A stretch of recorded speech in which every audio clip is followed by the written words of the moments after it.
Hello, ladies and gentlemen, and welcome back to the show One State, Medina Achat in Hebrew and in Arabic, Dawla Wahida, which means one state.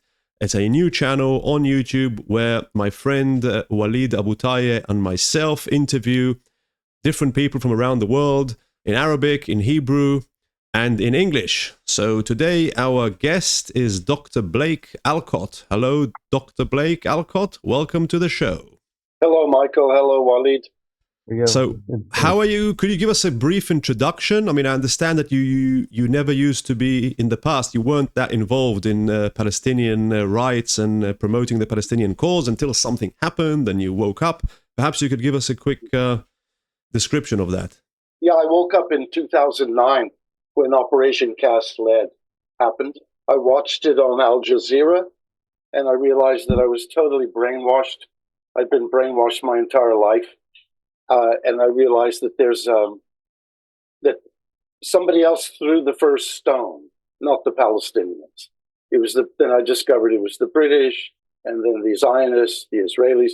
But the Palestinians were just living their lives, and then these Europeans came in and messed everything up. I read a lot in the first few years. Well, actually, I still read a lot. But I realized that was the situation. But it took me, how old was I? I was very old when I woke up. I was almost 65 years old. I see. Well, that's very early. I woke up about a year or two ago. And as an Israeli living in Israel, imagine I'm an extremist as far as they're concerned, because I've woken up to the lies and to the brainwash. And you couldn't have used a better word than brainwash. So perhaps we can talk about that. So let's take the average Israeli or the average Western European supporter of Israel, being influenced by mainstream media, etc., and ask and say what you just said. Say there that the Palestinians didn't cast the first stone, blah blah blah. They're going to say, well, what do you mean? They're terrorists. It's our country. It's Israel belongs to us. They're terrorists. So what did you find out which negates that?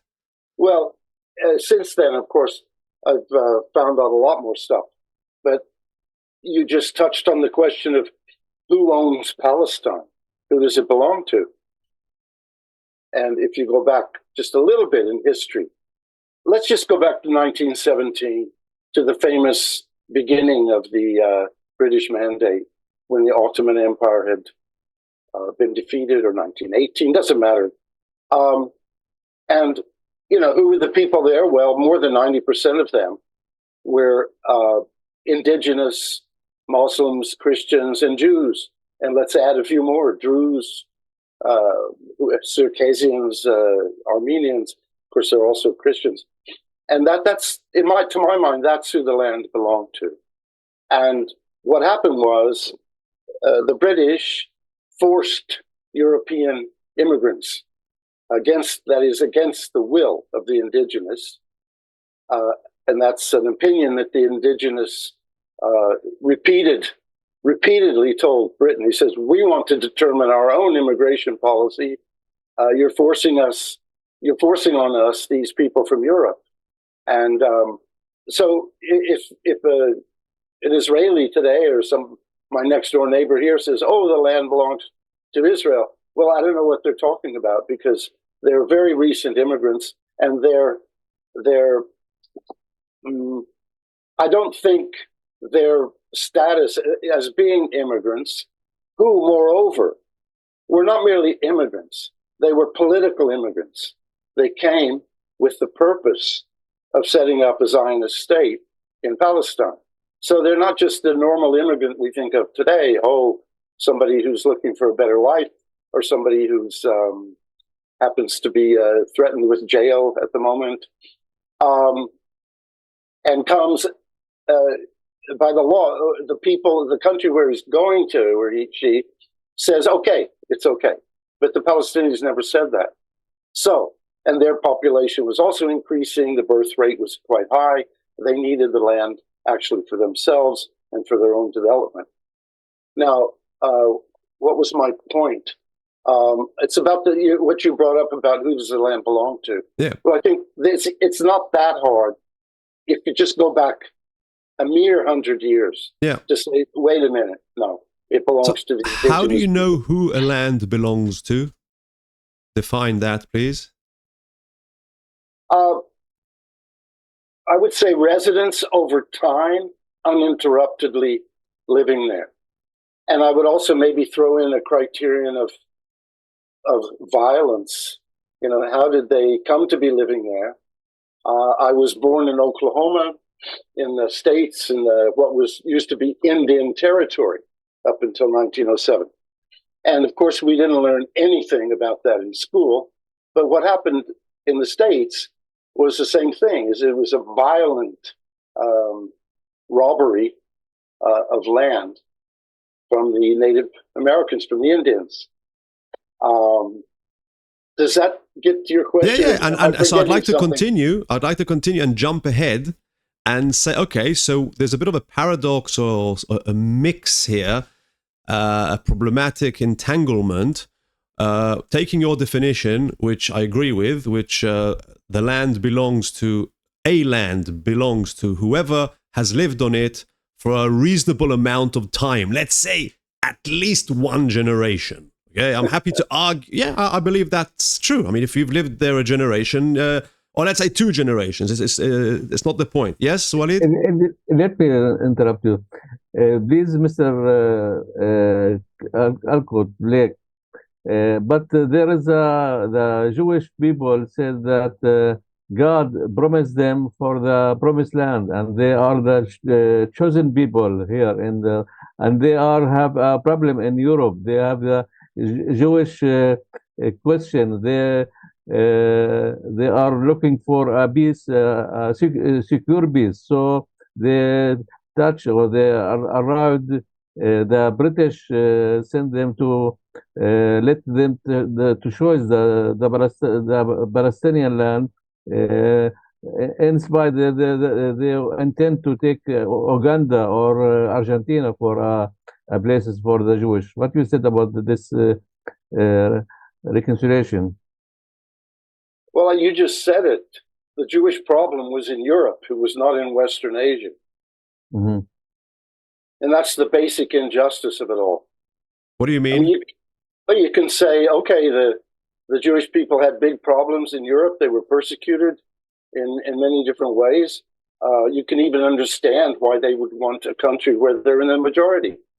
But at whose expense? Where? Yeah. And the basic injustice is the Palestinians were not the people who persecuted the Jews, but they pay for it. I mean, this is just a sort of a basic thing. But Walid, what you just said about, you know, God saying this or that or the other thing, well, you can't prove that. So that goes in one ear and out the other. The Bible says it's written in the Bible. Yeah, right. Are you saying the Bible is wrong? It's another book, right? There's a lot of books in the world. I see. So let's go back to my question. Can I just say, I just wanted to thank Walid for taking me. This is just a personal thing. I met Walid about 6 years ago in Ramallah. I was in Ramallah. Yeah. And I told him, my flight is very early tomorrow from Ben Gurion to go back to, I was living in Turkey. And how early? I said, well, I have to be there at 5. He said, no problem, I'll pick you up. So he comes in his car like 4 a.m. And that was really sweet. And I really appreciate it. And it's good to be back in touch. Yeah. I'm sorry, wonderful. Michael, I interrupted you. So coming back to my question earlier, I'd like your reaction to it. So we agree that a land belongs to the people who have lived on it for a reasonable amount of time, at least one generation, let's say, for sake of argument. So let's take me now. Okay, so I am a Jew living in Israel 4 generations after the bad behavior took place, which means the parents of my grandparents, they did what they did to the Palestinians until 1948. I didn't do it, but so my ancestors conquered this land unjustifiably, wrongly, immorally, whatever. So what does that mean? Does that mean that I now but I've lived here for 3 generations, so it's my land as well. Not, again, I know it's wrong, but what are you going to do with me now with this situation? I would like to give an answer for that, but I would like to ask you the same question. What you think? Okay, you promise me you'll answer your own question. Yeah, I'll tell you. Okay, good. Of course. Because I mean, traditionally, since in the last 20 years, ODS manifestos have all said, you know, the Israelis now living there could remain. They have a right to remain. What's ODS? What's ODS? One democratic state. Oh, okay, yeah. I should know. Yeah, no, I don't like to speak of one state because now we have one state. We have one colonial apartheid state. So I always insert the word democratic. Absolutely. We could also insert the word Palestinian, OPS, so one Palestinian state. But at any rate, all of the groups and writings by Mazin Tumsie, Ali Abunimah, Radha Karmi, Virginia Tilley, who knows? I could just keep going and going. Said, okay, the Israelis who are now there, they can stay. But I think there's a problem there, especially since we know since the 7th of October that about 85% of them think Netanyahu is doing not enough or just the right amount in the genocide. So, you know, I've met Palestinians who said, you know, I don't want to live with those people. I mean, look at, not because they're Jews, but because of what they're doing, what they support, and because what they're doing against me, you know, and it's not even a historical argument. It's like what's been happening in the last year. So you mentioned that you were born there, as were your father, mother, grandparents, and I happen to be born in Oklahoma, and I think that's a basic truth we all have to remember. Nobody can help where they're born, right? So I think there's a strong humanitarian argument for saying, yes, whoever is living there now can stay. Okay, but what is the reason why such a Palestinian or pro-ODS document would insist on the right to remain? It's not, again, it's not because the people are Jewish. It's because you're who you are and you were born there. Yeah, and you couldn't help where you were born. So I'm saying it's a more of a humanitarian argument, and it's not, it's avoiding the Zionist premise that all Jews have a right to political status and residence in Palestine. Yeah. Mr. Blake, can we as a Palestinian live with the brutal settlers, especially after the October the 7th, because we want to have one ODS, one democratic state. Can we live with the settlers, Ben-Gvir, Smotrich, in these days? I don't know. That's for you to answer, Waleed. Really, I mean, what can I say? I was at a BDS event once. What event? A what event? BDS. What's that? Boycott, divestment, and sanctions. Okay. Yeah. Boycott who? Israel? Boycott Israel. Yeah. Okay. BDS. Yeah, it's a very important movement that started about 19 years ago. Okay. The call for boycott, divestment, and sanctions. And this was an event where two speakers were there. A 55-year-old Palestinian woman who'd been about 12 years in Israeli jail, and a young Palestinian student from the West Bank who had been 3 months in Israeli jail. And from the floor, I said, what do you both think about one democratic state? And the older woman who'd been in jail and had been around the block many times said, yeah, that's good. We just have to do that. I'm also trying to answer your question, Waleed, or to shine a little bit of light on it. But the younger woman, she said, no, I don't want to live with those people. So I get it, but who am I? I mean, I don't know. I don't know how I would react. But I think there's one other thing that would maybe sugarcoat the pill of living with people who support a genocide against your own people. And that is the, I'm looking for the word, property restitution is the concept. Okay, in 1947, more than 90% of Palestine was still in the possession of, okay, sorry for this word, but non-Jews, non-Zionists, whoever, or the state or something, okay? And I'm a firm believer of in restitution of property rights, of official title going back to the people that it was robbed from over the years, starting in, well, before 48, but let's start there just for convenience. So I think that also makes, for a Palestinian who is facing the prospect of, okay, you ODS people are saying whoever's there can stay, and that's not really the best, that's not really what I want. But you say, okay, but you're getting your property back, and you're not granting them right to remain on the basis of their ethnicity or religion, but simply because they were born there. And I think that sort of helps. Waleed, you were saying, you know, what are you going to do? You're going to accept this or not? I think those are a couple of things that maybe make it easier. And there are other people who say, well, wait a minute. How about the people who recently immigrated? Not like your family, Michael, and not like yourself. What about the people who very consciously immigrated from Brooklyn or from Russia or from anywhere in order to pursue a political program? What do you get, you know, maybe in the last arbitrarily, let's say 20, 30 years, doesn't matter. These people really, do they have a right to be a citizen of the new one democratic state? I don't know, but these are the questions. These are the, let's call it a spectrum of people who say, okay, everybody, maybe not the worst war criminals. Okay, they would be called to court. Okay, but the great mass, it's okay. Other people say, well, wait a minute, maybe not those who immigrated for political reasons recently and literally stole land or robbed land. But if it's a one state, doesn't it become obsolete, this question?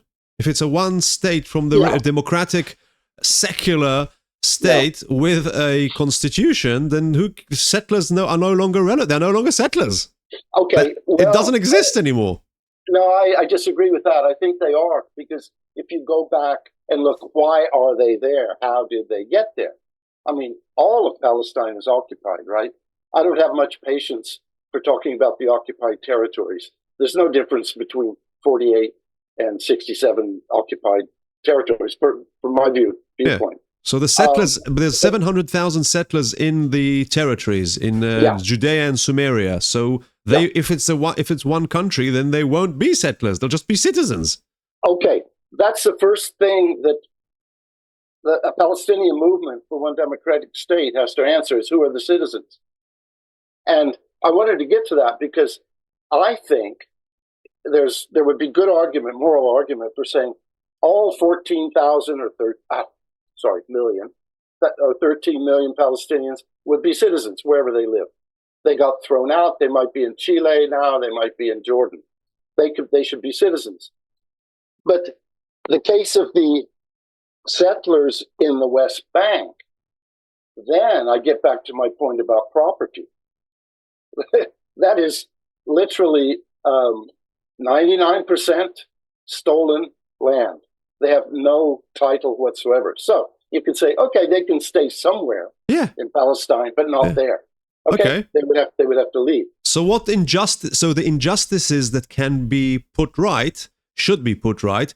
People who died can't be brought back to life. However, a clear and obvious case like Waleed's case, who his grandparents used to live in Migdal HaEmek, it's somewhere near the Sea of Galilee, between that and Nazareth, and then they were chased out of their homes within Israel to somewhere further north. So they should be given back their land. I agree. And people who Jews who stole, very obviously stole land in the West Bank should give it back and should be settled somewhere else. Makes sense. And what about the right of return for the Palestinian? Good question. I mean, for me, that goes. There's like how many? There's like 5 million. I think there's 5 million Palestinians living in the diaspora who also have the right to return. Where are they going to live? 7 million. Yeah, I usually land on the figure of 7 million, but we could argue about that. I mean, for me, that goes without saying. But I'm not talking about international law, just emotionally or morally.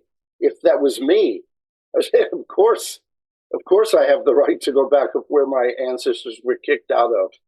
I don't know, we could talk about this ethically, but for me, my one answer is just, of course. So what about a kibbutz? Let's take a place, like a kibbutz or a town, okay? A town that used to be an Arab town. However, the Jews won the 48 war. So they killed those Arabs, or they chased them out, and they built a completely brand new settlement, or not a settlement, a little town. I'm talking about in 45, let's say, like 70 years ago. And they've been there for 3 generations. What about them? What if the house I am now sitting in the center of Israel it was actually Palestinian land? So what do? Do I evacuate? I would say that the owner would have the right to say, no, I'm sorry, within 2 or 3 years, you have to find someplace else. This belongs to me.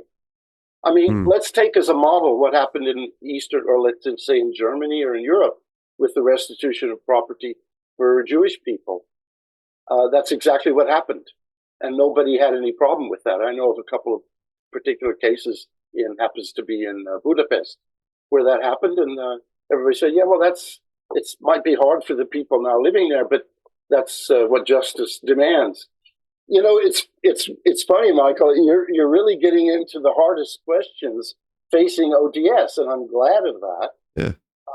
But I just wanted to say that thing again, back to the concept of occupation. Maybe we could just look at the West Bank, and then that's sort of the easier cases. But there was a graffiti in somewhere in Jerusalem, Sheikh Jarrah, I think, in 2021, that said every place in Israel was once Sheikh Jarrah.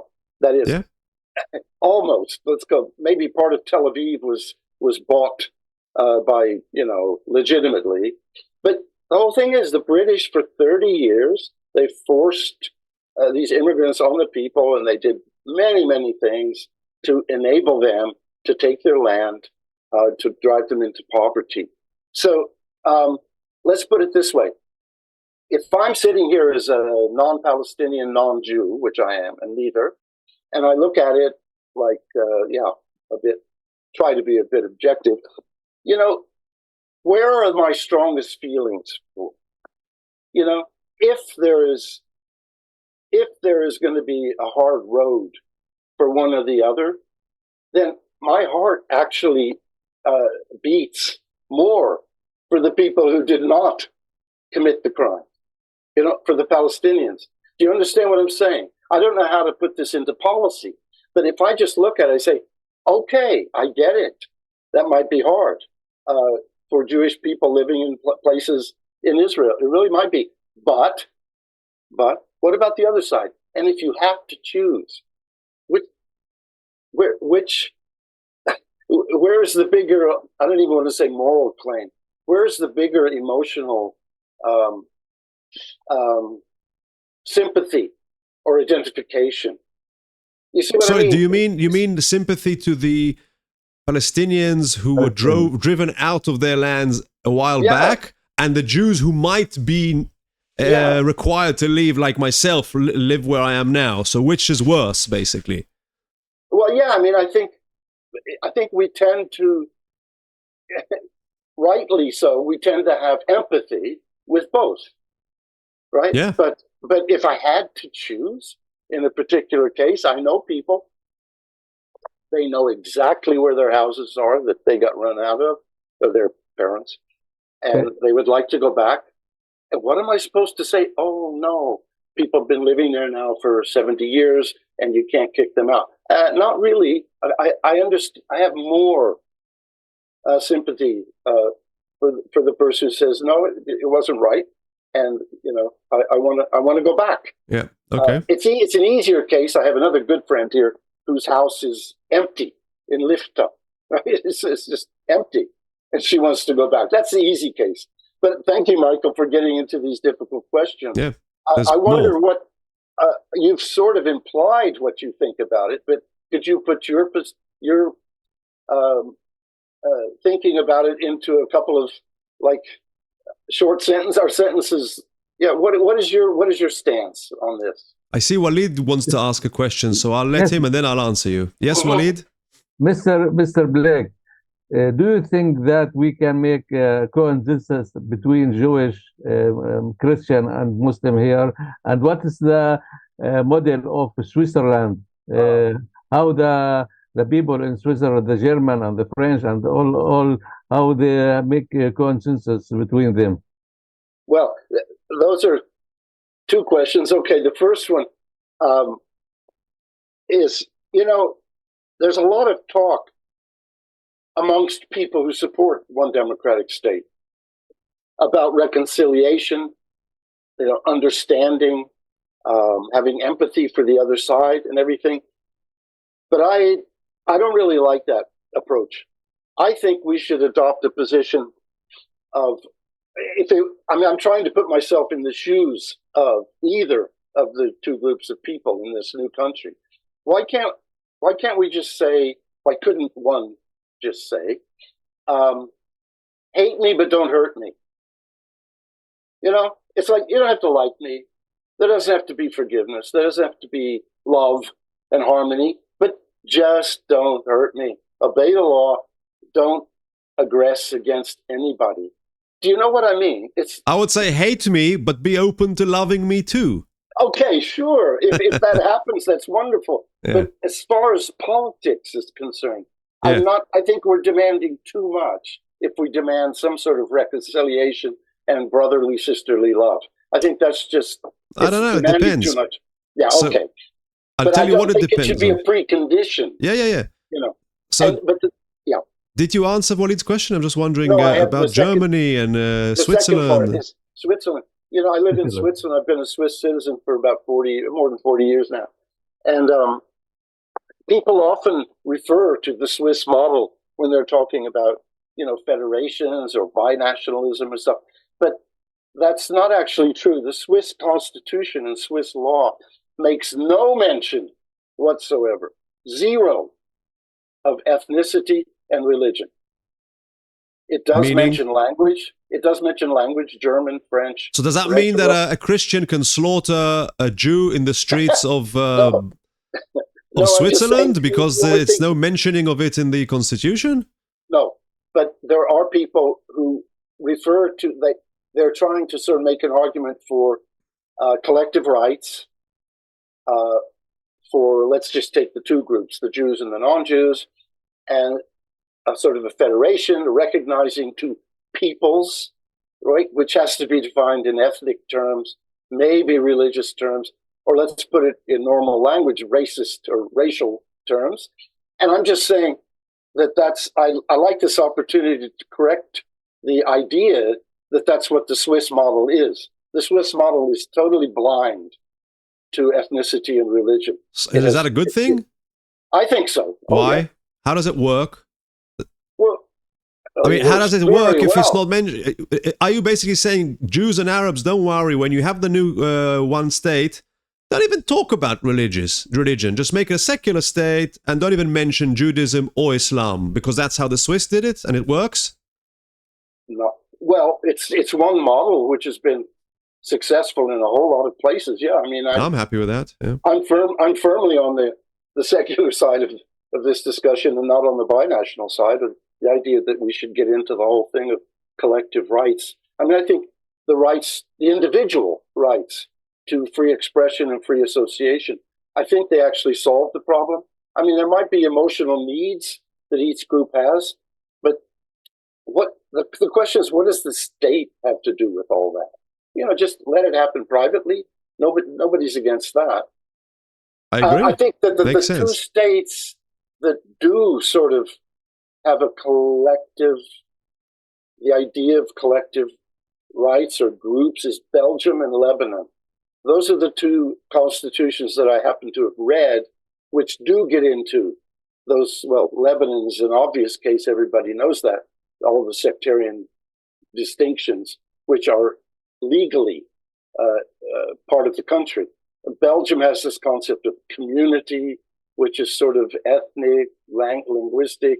And so, but I don't really know any other countries that do a sort of a bi or a tri-nationalism. So you asked me a question earlier. Something about how do I live with? Can you ask it again? No, what is your view of the status of Israelis in a new secular democratic state? Right. There's, as I said before, I think there's a whole spectrum of opinion. So I'll tell you what it is. It's going to be very simple. I mean, if it's since it's going to be a democratic, secular, equal state with equal rights, one person, one vote, then the status would be in proportion to their influence proportionally within a democratic society. And with a constitution. So as simple as that. And let nature do its thing. Okay. Yeah, but how many times have I read, I agree with that, if you get to that, if we've already defined who are the citizens. But I think that's my question is, should all present-day Israelis really just automatically become citizens? That's my question, including the recent settlers who came in violently, including war criminals. That's the question that I think is the hardest question. Yes. Once we get to there, of course, it's a normal human rights-based majority. I never actually thought about it because let's face it. You're talking about not the majority, about the minority. So let's say that the general solution is going to be perfect for everyone except those few who are the gray area, okay? And that means that some people who shouldn't have been citizens are going to actually get lucky and be citizens, and the ones who were meant to be won't be, and there's like 5%. Well, that's the marginal, error, collateral damage that has to happen for this big good thing to happen. That's one way of looking at it. One thing I did want to mention is I really wish, I don't know who's listening to this, but I really do wish that a group of 5 or 7 or 9 Palestinians would get together and write a constitution. Palestinians who support ODS. I really wish they would do that. I think people ask me when I sort of argue for a normal democracy with right of return, they say, okay, but what are the details? And it would be great if there was... they did. I think it's been done more than once. There have been some... Just no one's read it. There have been some that I've read written by people within 48, and those are good starting points. But it's not they still are framed within the concept of peoples. It's not individualistic and totally secular. Yeah. But why not? Those are good starting points.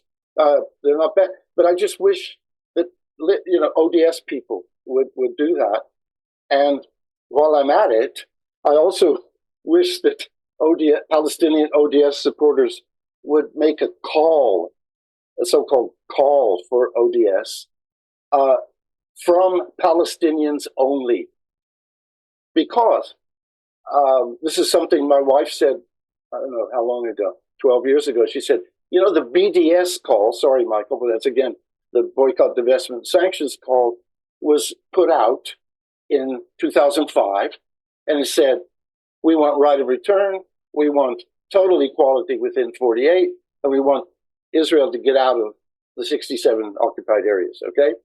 And when those 3 conditions are met, we'll quit the boycott, sanctions, everything's okay. That would be 2 democratic states, literally. But it was a call from Palestinians only. And that gave it enormous legitimacy, authenticity, I think is the fancy word, amongst people in the West who are being called upon to boycott and sanction. So it's addressed to non-Palestinians, to the whole world, and it makes it like super convincing if it's a Palestinian call. And I hope for the day when there will be such a thing, a call for ODS, analogous to the call for BDS. Okay, where are we now? Mr. Blake, according to the international world, most of the countries are recognize the 2-state solution. And what's the exact difference between the two-state solution and the ODS? Well, from talking to you before, I know what your answer would be. I think. What would it be? Well, I mean, two-state solution means our friend, the colonial apartheid state of Israel, would still be there in full force on 80% of Palestine. Yeah. I mean, come on. And how is that justified? And, it's interesting. Can I plug my book? If you have to? I do. I have to. This is something I wrote. It's about Yeah. The rape of. Can you move it to the right? Rape of Palestine mandate chronology. Right. Wow. Yeah. Right. Good. And it's 2 thick volumes like this. And what I do is I discuss the debates and interactions between the British and the Palestinians during the 30 years of the mandate, roughly 1918, 1948. And there are 490 entries. And wait, why did I just mention that just now? That's interesting. Very about the two-state, about the still. And one thing what happened was in 1937, of course, the British Peel Commission said, okay, let's partition. This is the only solution. It's irreconcilable. The idea of a Jewish state is not irreconcilable with Palestinian claims, indigenous claims to the whole land. So let's divide it. And, from then until about a year later, the British put that in the wastebasket, okay? And then it didn't happen really until 1947 through the United Nations. But between 1936 and 39, over 5,000 Palestinians died supporting a one-state solution. They died. These are figures from Walid Khalidi, and I think these figures are pretty uncontested. Not to mention all the people put in jail and maimed and humiliated. So this was incredible. It was felt as an incredible injustice. People gave their lives against a two-state solution. It was called partition, but that's just a euphemism. A two-state solution is basically not a solution. It's half a solution. So if the problem is that there were certain people lived on a certain land, another people came, fought against them, colonialized them, kicked them out of their land, kept them, like in open prisons like Gaza, in the West Bank similar, and you can't half solve it. You have to put it back to how it was before, and in which case the Jews should still say thank you that they're being left. Like, I should still say thank you that I'm not being kicked out because of what my ancestors did, my grandparents, and there's no other solution. Everything else is a waste of time. That makes sense to me. I sort of like the analogy of the house. Yes. Okay, you and your family have a house, and let's say it has 5 stories, and then somebody comes in with force with guns and says, okay, move up to the first floor, and then the second floor, third. In the end, you're in the attic, and to get out, you have to go through their stairway. And who is going to say, was that right? Was that right? No. But is it right to say, okay, we'll take half the house and you take half the house? I'm sorry, but that's not the way human ethics works, I don't think. But it's a very good idea because if we just continue with the house analogy, the house has one kitchen, okay? And the kitchen is on the second floor. And then it has the one shed with an exit from the first floor. So it's not practical to divide into something which is one whole. It just doesn't work. Okay. And a country is just like a house. I agree. And Mr. Blake, I would mention that in 1939, the British announced about the white book. Paper. I think it's called white paper, yeah. White paper. That's mean one democratic state, the same thing. Yeah. So Yeah. tell us about the white paper in Well, yeah, 1939. I deal with that a whole lot in my book. It's a reference book, right? It's not something you just read, but it's for free online. I could, yeah. Could I get maybe? No, better just tell us. No one's want to bother reading it. Yeah. No, I mean where you can get I will read it. the PDF is free online on the site of a ODS group that I've been involved with for 11 years. The site is ODS in PAL, also ODS in Palestine, ODSINPAL.org. And if you go there under publications or readings, I think it is, you can get the whole thing for free. Right. And you can look up the 1939 white paper. And what it said was, within 10 years, there'll be a normal democracy here. It would have about a 2/3 non-Jewish majority, but it would have proportional representation according to the population, a constitution saying, protection of minority rights or of individual rights. Because as you said before, Michael, theoretically, all of this whole thing about minorities and collectives, that actually disappears. It's just individuals who happen to be that or that or that. Okay. And they said there'll be a bit more immigration for 5 years, and after that, the Arabs, they called them, had a veto. So that means in 1944, as of 1944, the Arabs would have a veto on further immigration. Up until that point, there could be up to 75,000 more immigrants. Okay, and 4 months later, the cabinet, the British cabinet, and the parliament approved it. And that was the first change in policy that the British Parliament had approved since 1922. That was the white paper of the arch-Zionist and racist Winston Churchill. And finally, that was 17 years later, they changed it. 4 months later, the Second World War broke out, and it was sort of not so important anymore. But the main thing is that the Palestinian leadership was totally divided on whether to agree with this white paper and say, okay, Mr. Colonial Secretary Malcolm MacDonald, let's work together, let's write a constitution. They actually had plans to come together again a few months later and write the constitution. And that didn't happen because mainly Amin al-Husseini didn't like it. Because, he and the British had ended up really hating each other, and he rejected anything. And the thing wasn't perfect. A lot of Palestinians say, why should there be 5 more years of any immigration from Europe? We don't want that. And they said, why should we wait 10 years until we get our full independence? Say, why not now, tomorrow? So I get it. But looking back, hindsight, you're always clever. I think it was a mistake, but yeah, they did it. But it sort of got changed when Churchill got back into power, and they moved back to supporting a 2-state solution in the 40s already during the war.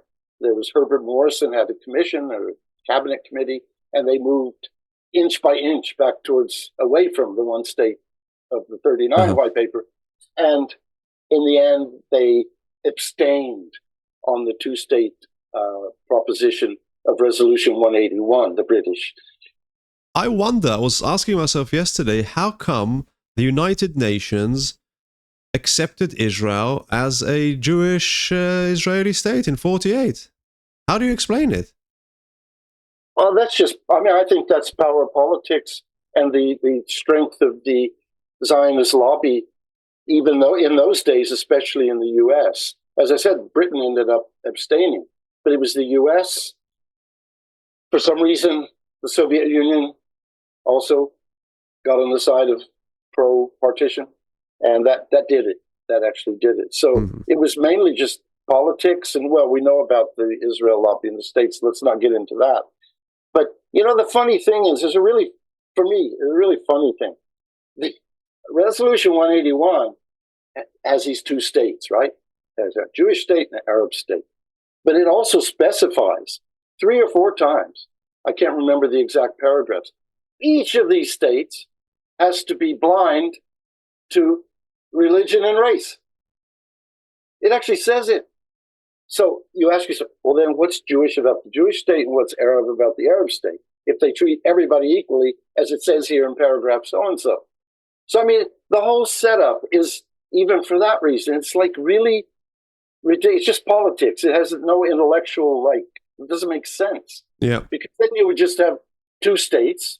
Maybe one would have more Jewish holidays and the other would have more Islamic holidays. Who knows? Stuff that is very important emotionally, but it's not going to lead to bloodbaths. You know, it's like the issues that are important emotionally, but you can sort of live with them. So anyway, that's the irony of Resolution 181 is that what is that resolution? Who did it and when and why? That what was body? The United Nations General Assembly in 29th November of 47. Ah, I see what you mean. Declaration of Independence of Israel, basically. No, that was later. That was in 14 May 48. The British said in early 1947, you know, we've had enough of this. I guess they were so divided amongst themselves, and they had huge debt and sick of war. And they said, Palestine, they said to the international Zionists, they said, we've done our job. We helped you establish the national home. Now we're out of here. And they sort of gave it to the UN. They asked the UN.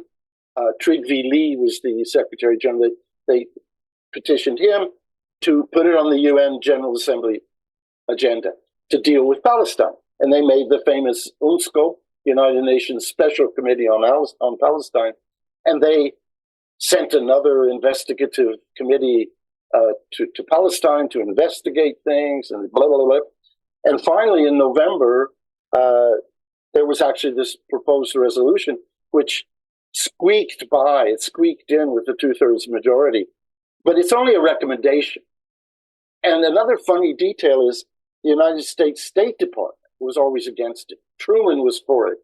The State Department put forth fully written constitutions, normal democratic constitutions, already in the summer of 47, and again in March of 48. And they even presented them to the Security Council. They said, wait a minute, since 29th of November, there's just been bloodshed and ethnic cleansing. I mean, Ilan Pappé goes through this in perfect detail in this book, The Ethnic Cleansing of Palestine, as Noor Masalha has done, Walid Khalidi has done this. I mean, this history is well known. But the State Department and even Truman for a while said, you know what? I guess that's a mistake. Let's go back to the drawing board and do a single state and set it up democratically. But in the end, Truman vetoed that. I mean, the U.S. Representative Warren Austin at the UN, he formally brought it. They formally put it to the Security Council. But that's politics. It just got defeated. Mr. Blake, why does the USA, America, blindly support the state of Israel? Because if you're running for Congress or the presidency or the Senate, the Israel lobby is incredibly powerful. It can primary you. It can put up a primary challenger within your party, Democrat or Republican. It's been done to William Fulbright, Paul Findley, Charles Percy, Cynthia, what's her last name, a Georgia representative. It's been done to Cori Bush a couple of months ago. She's a very pro-Palestinian representative from St. Louis, and she got primaried and I think lost by about 1,000 votes. So that they have the power to do that. Why they have that power is a totally different question. But like at the first glance, it's all about electoral politics. It's not about the interests of the United States. I agree with Mearsheimer and Walt fully on that issue, that it's a bad deal in terms of traditional cost-benefit analysis for the U.S. Supporting Israel is a bad deal.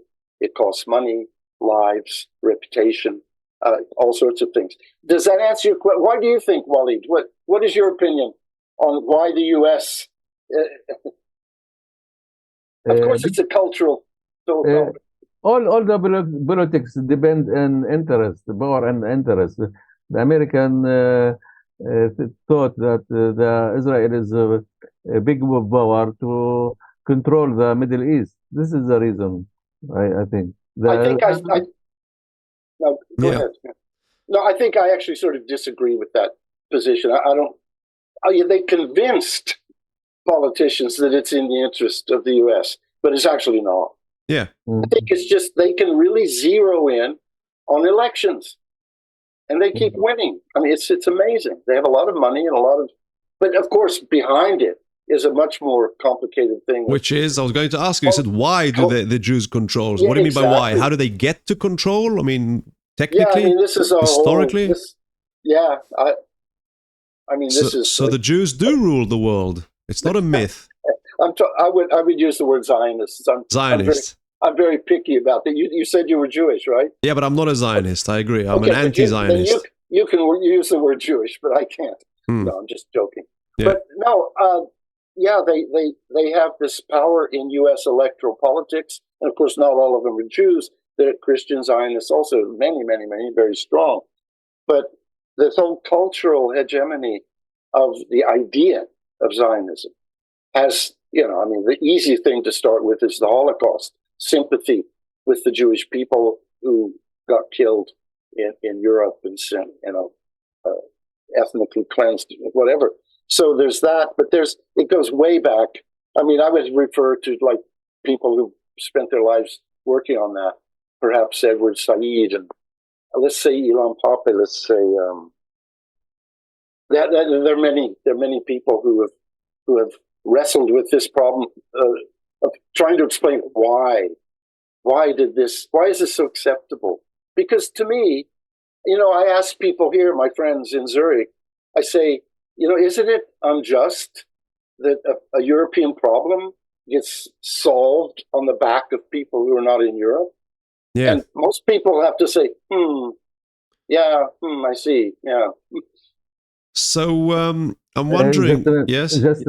Mr. Blake, do you remember that Jamal Abdel Nasser has tried to make a talk with Israel, and he reached the conclusion that Israel wouldn't want a peace? I don't know much about that. But yeah, I mean, talking to Israel and to Zionists is a pretty hopeless thing, isn't it? I mean, people have been doing it for more than 120 years, and it just hasn't worked. So what are you getting at? Now, I'd like to keep with Waleed on this. Why do you bring that up about Israel not wanting peace? Because Nasser is a leader of the Arab Uz in the last century. He tried to make a peace, but he reached the conclusion that Israel wouldn't like the peace, and how we can now coexist with the Israel. It's no. I think it's difficult to coexist with Israel. They want the land. They want the land without the people. Okay, but the vision of ODS is not coexisting with Israel, but coexisting with Israelis. Yes. Yeah. Okay, and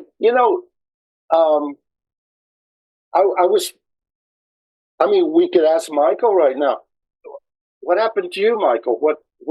You said you woke up. I woke up. I mean, this is the important thing: is why do certain people like yourself also say, "Hey, you know what? It was wrong. Let's do something." Yeah. So personally, I mean, I woke up. Yeah, it's clear. I just wanted to bring up the chosen people myth. I mean, many Jews believe that we are the chosen people.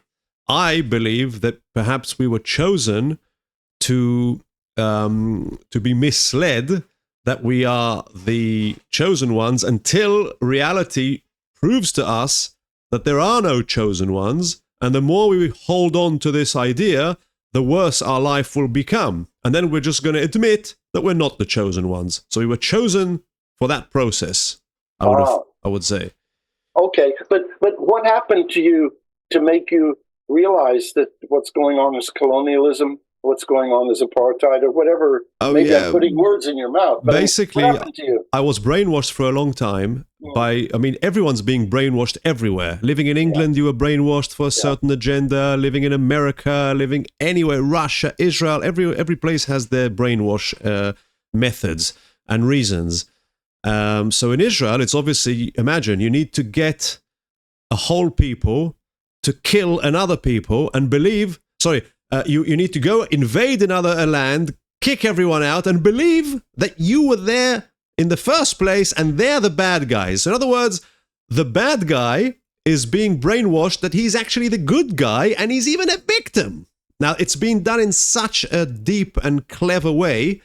And slowly, I started, meeting people like Walid and meeting other Arabs in Israel. And I was always wondering, how come there's so many Arabs in Israel, but we have no contact with them? They live in separate villages and separate towns. Yeah, they come to work, in the apartheid state, amongst the Jews, and then they go back to their horrible, stinky village, sorry to say. Yeah, look at an Arab place and look at an Israeli. Now, the Israelis would say, because they're Arabs, they're animals. That's they choose to live like that, which is ridiculous. If they had the same, budgets, their towns, then they wouldn't live like that. But that's not anyway. So that's not the point. Is things came up, and then I heard of the IPC. Joseph Avisar. The IPC, the Israeli-Palestinian Confederation. The idea of how come you don't know that? That's like so up your street. So I was in one of these simulations. There's this organization that believes we should create a federal government in parallel to the Israeli and the Palestinian governments, and we'll divide the whole land into 300 areas. We'll vote. We'll have 300 representatives, and it doesn't matter if there's an Arab majority or a Jewish majority, because this new confederation has like a constitution that says that in order for a law to pass, 55% of both sides need to agree. Okay, so even if you had only 10 Jews and 290 Arabs, and the Arabs would bring a law, let's kill all the Jews, then it obviously out of the 10 Jews, 55% will vote against it, and the law won't pass, if you see what I mean. Yeah, and it goes both ways. So, and I sat on this guy, Joseph Avisar. He created this, and he does, every 2 weeks, he does like, like a simulation, where he brings people like me and like Walid and other, Arabs and Jews, and we simulate as if I'm a Jew. So they say, okay, if you're a Jew, click here. Then the system knows that there's like, let's say in this specific simulation, 50 Jews and 70 Arabs. And then we start. We're going to talk about this law as if we're simulating as if we are the government, and we're going to pass this law now. So we discuss it, and people say things. The Arabs say things. The Jews. It's beautiful. It's unbelievable. The synergy, the harmony, and how everybody's discussing things in a civilized way. And you're like, wow, this is proof that we can do this. And that was a real life changer. And then I started meeting many Palestinians who I met there. And it's just been more and more, my eyes have been open to the fact that we, to put it in a nutshell, I woke up to the fact that the Israeli Jews are the bad guys in the story. That's it. And every day I get more and more and more and more evidence of it. So if we're the bad guys, we just apologize and we just move on, that's how it's done. Yeah. Well, the IPC, I'll look into that. I just wonder, two things. You said how beautiful it is, and I believe you, but of course, which people come to those simulations, right? They're the people who are probably predisposed or somehow are, normal human beings. Yes. It's not like a cross section. Awakened human beings. Yeah, okay. And the other thing is, what is the policy about the returnees or the refugees? They can return. They have to return. Yeah. 100%. Yeah, because if they were simply citizens, then we have a 2/3 non-Jewish majority. So what? And, well, that's the thing. And political science. Maybe it's a good thing. Maybe the lives of the Jews will actually improve because it's being influenced by the Arabs. Who says it was never tested? Yeah. My question about this, though, is, does it have to be defined in terms of these groups? Because every society, like in Switzerland, we have to defend individual rights anyway, all the time. They might be written in a constitution, but you've got to defend them culturally and intellectually. Otherwise, they can disappear. That's what the constitution is for. Yeah, but it's also not just. It's not like what do you call it? cut in stone. Yeah. You know, you can change it, you can ignore it, you can burn it. So I don't understand the point. What is your point? That what might my happen? point Be is- very my specific point with is- examples. No, my point is that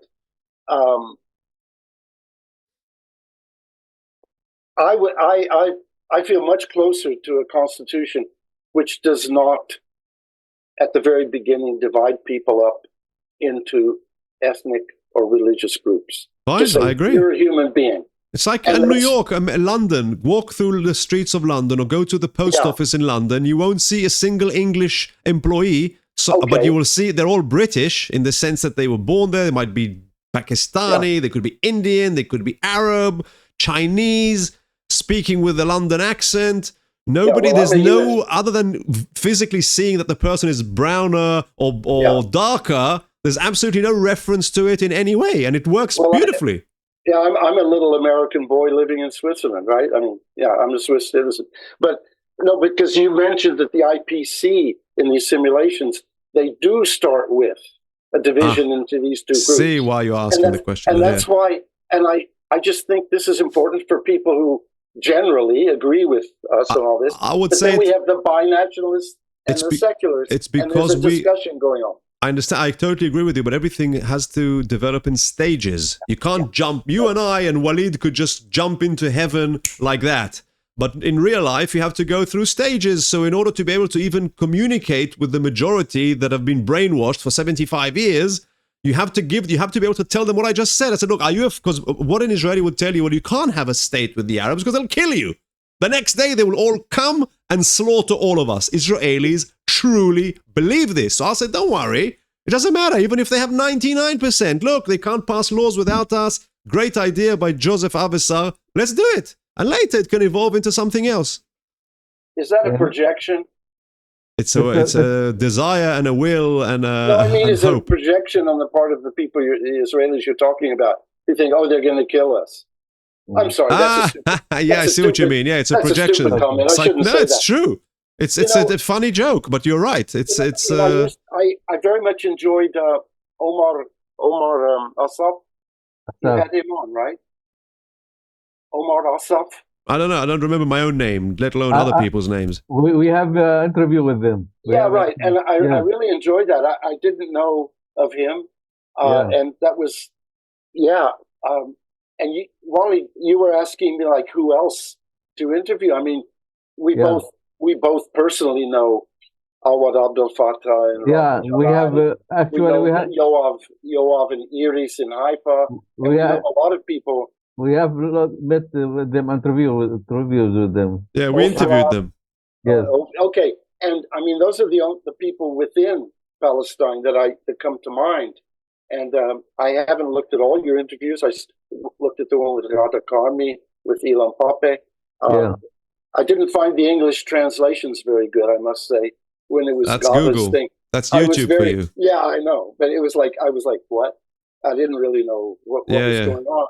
But, I just think it's time also for me to shut up and, put Palestinians on because, they're the people that have to live with whatever's going to happen, not me, right?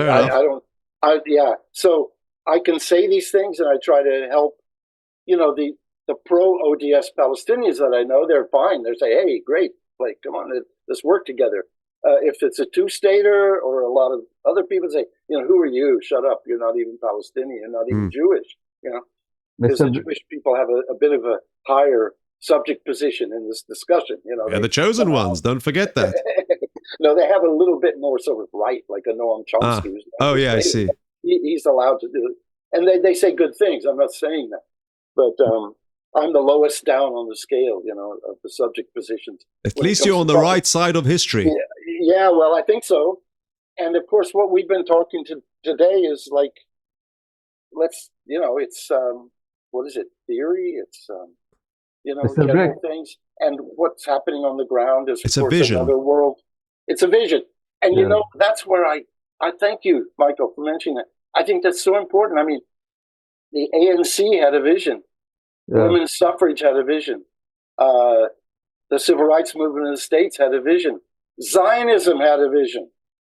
But the Nazism had a vision. Okay, fair enough. I can say it. I'm a Jew. I'm superior. Said it, right. You said it, yeah.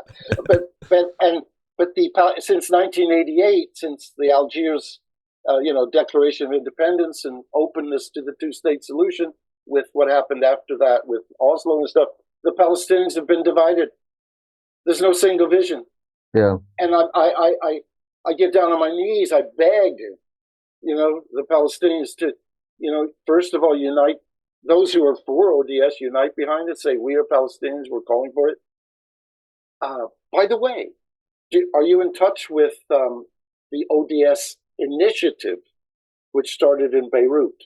Yeah, and Al-Medina. And I would get this guy on the show immediately, please. I can put you in touch. Perfect. Khatib. His name is Dr. Khatib. He's in France also. No, you're thinking of Naji Al-Khatib. No, I'm thinking of, he works with Alain Al-Madina, who lives in Beirut. And they have a petition, or not. You can sign up supporting the vision. Okay? Yeah. And they're very good also on the need for a vision. Because it motivates, right? The two-state thing doesn't motivate anybody. Oh, yes. It's like a stupid thing. It does. Yeah. Nobody gets out of bed to go fight for a two-state solution. Okay, but they have a sign-up thing on their website, odsi.co, not com. Co. Yeah. It's called. Okay, we'll talk about it afterwards. Yeah, and you can sign up for that, and they have, I'm sorry, maybe 10,000. I'm not sure how many thousand Palestinians who've signed up, and they have identified the Palestinians as opposed to the others, like me, like I signed it. Okay, but and so there you have the beginnings of something that we can refer to and say, Walid Abu Tayyeh is for this, Mazin Kumsi is for this, whoever, and Nur Masalha and Joseph Massad and Omar Barghouti and Ali Abu Nima, they're all for it. Yeah. And it would be so powerful to really organize. Yeah. Well, we are just a channel doing our job. How do you want to wrap this up, Walid? Just the last question.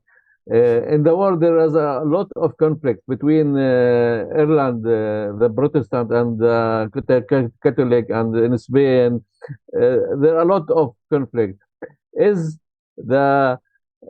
Can we reach a historical reconciliation here in Palestine? I don't yes. know. Okay. I don't know. To stop the bloodshed. Yes, we can. I don't know. Just one thing I would like to say. You mentioned peace before. You were talking about Nasser and such, Walid. But people here also, they have a lot of peace flags. But I don't see any flags with justice written on them. How can you have peace without justice? And that's why it sort of interests me more. We have to at least sketch a just solution, all the rights of all the Palestinians. Also logic. You need logic as well. And everything up until now has been lacking basic logic. I agree. All right. So, gentlemen, it's been an absolute pleasure talking to you. And for that, I would like to say to both of you, thank you very much. Okay, and see you soon. See you soon. Bye-bye. Thanks very much.